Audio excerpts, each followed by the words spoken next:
Bakit ang dami mong pinamili? Siyempre, swerte tayo ngayon. Malay mo, bukas, ganito ulit. Sa bagay. Anong niluto mong ulam natin dyan? Nako, naubos na yung adobong baboy kanina. Ganun ba? O sige, bumili ka na lang mamaya ng lechon manok. Sige, gusto ko yan. Samahan mo na rin ng soft drinks ha.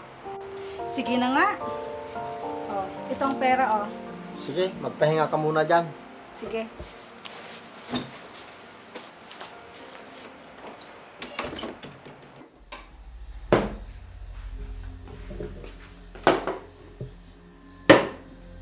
Ano ba yan? Ubus na naman yung kape namin. Masong! Masong! Masong!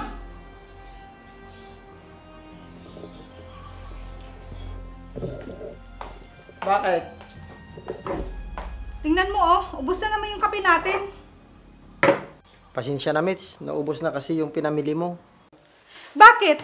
Ako na lang ba lagi ang inaasahan mong bumili, Masong? Alam mo naman na wala akong trabaho, di ba? Paano? Pag nagkasakit ako, hindi ka na ba kikilos? Ganun ba?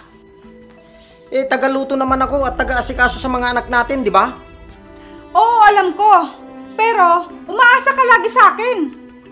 Bakit ba mainit na naman ang ulo mo? Paano? Wala na naman tayong pera. Kailangan ko na naman maghanap ulit. Gusto mo, magtrabaho na lang ako. Tapos, magkano lang kikitain mo? Yun na nga ba sinasabi ko sa'yo, Mitch? Ayaw mo na naman akong payagan? Ako na nga lang bahala. Dito ka lang. At maghahanap na lang ako ng didiskartehan.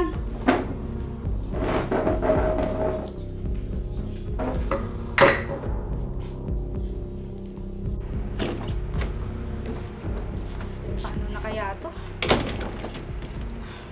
Oo nga pala.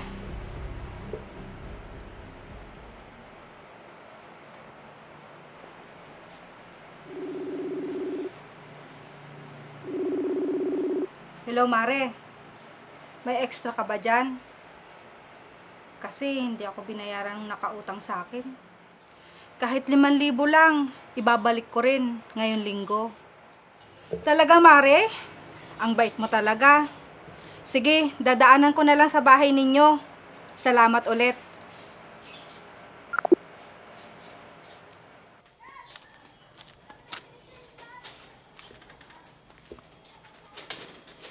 Mabuti na lang, pinahiraman ako ni Mare. Sana swertihin na ako.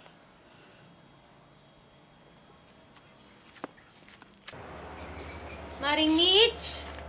Maring Mitch! Nandyan ka ba? Maring Mitch! Ano ba yan? Istorbo. Nagsisilpon yung tao eh. Maring Mitch! Huwag ka magtago dyan! Harapin mo ako! Maring Mitch! Lumabas ka dyan! Si Ruby pala. Ano na naman kayang sasabihin ko sa kanya nito? Alam ko, nandiyan ka sa loob! Huwag niyo na akong taguan pa! Lalabas ba ako o hindi? Wala naman akong atraso kay Ruby. Ayaw niyo akong kausapin, ha? Sige, magkita-kita tayo sa barangay!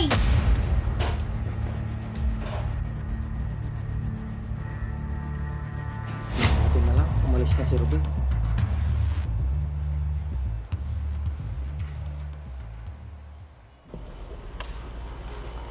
Ano ba yan? Nakakainis. Talo na naman ako. Naubos lahat ng nahiram ko. Saan kaya ako makakahiram ng pera nito? Bahala na nga.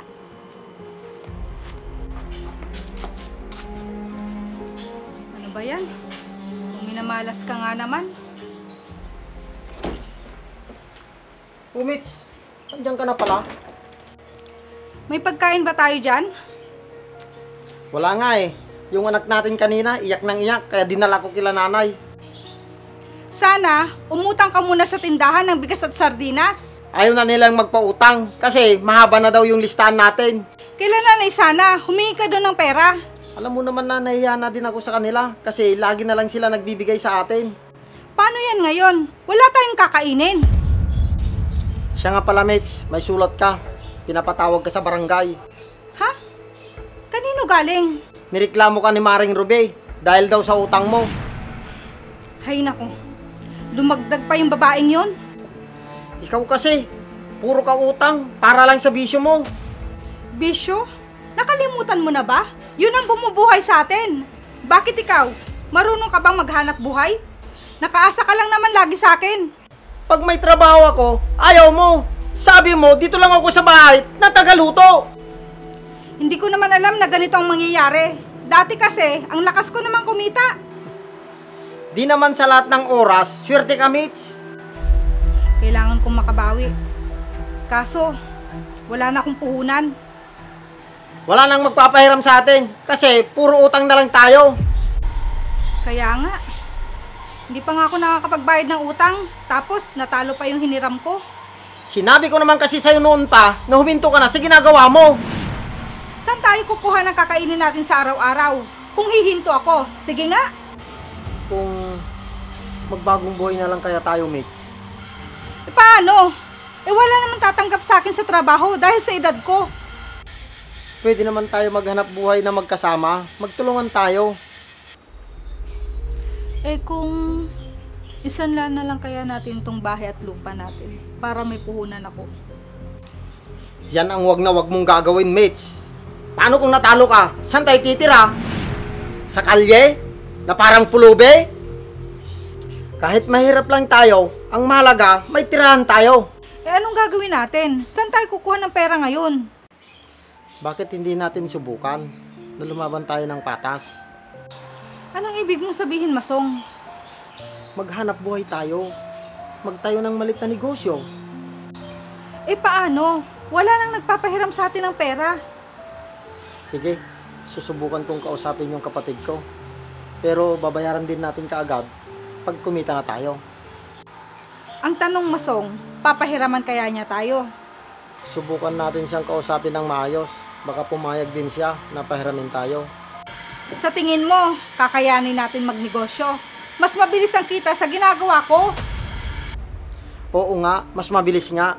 Pero hindi sa lahat ng araw, swerte ka. Sa bagay, tama ka. Yung mga kasamahan ko, lahat ng mga ari-arian nila, naibenta na nila. O, di ba? Habang may panahon pa, pwede pa tayong magbago. Sige, kahit mahirap, susubukan ko para sa kinabukasan ng anak natin. Hanggat may buhay, may pag-asa. Malay mo, swertein tayo. Sana nga, Masong. At mabayaran mo na din ang mga utang mo sa ibang tao. Oo, tama ka nga, Masong. Kaya natin to, mates. Magtiwala lang tayo sa Panginoon. Susubukan kong magbago habang may panahon pa, Masong. Kayang-kaya mo yan, mates. Andito lang ako at panahon na din para tulungan kita. Magtulungan na lang tayo, Masong, para sa anak natin. Oo naman, mates. Habang may buhay, may pag-asa. Kaya natin to. Oo nga, kaya natin to.